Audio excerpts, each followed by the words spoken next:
Pemirsa, rumah mantan kepala desa di Empat Lawang digerebek polisi diduga menjadi bandar besar narkoba jenis ganja.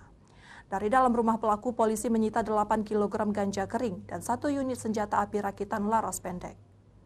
Kami dari kepolisian, kami ingin melakukan penggeledahan. Dalam rekaman video amatir terlihat saat anggota dari Satreskrimsus Narkoba Polres Empat Lawang menggerebek dan mendobrak pintu kamar rumah terduga bandar narkoba.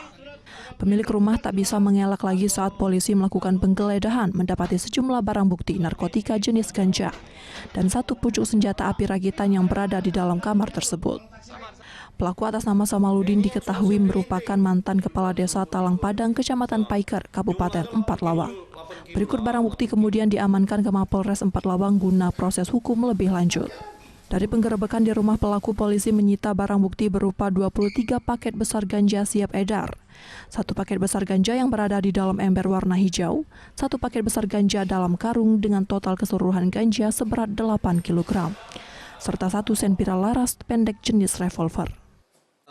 Ini menurut informasi dari masyarakat bahwa di salah satu desa di Paiker itu, di desa Talang Padang, mantan kades diduga menyimpan atau menjual ganja. Jadi kita lakukan lidik selama beberapa minggu.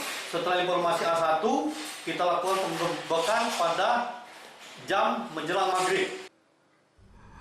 Dari Empat Lawang, Amri Wijaya, iNews melaporkan.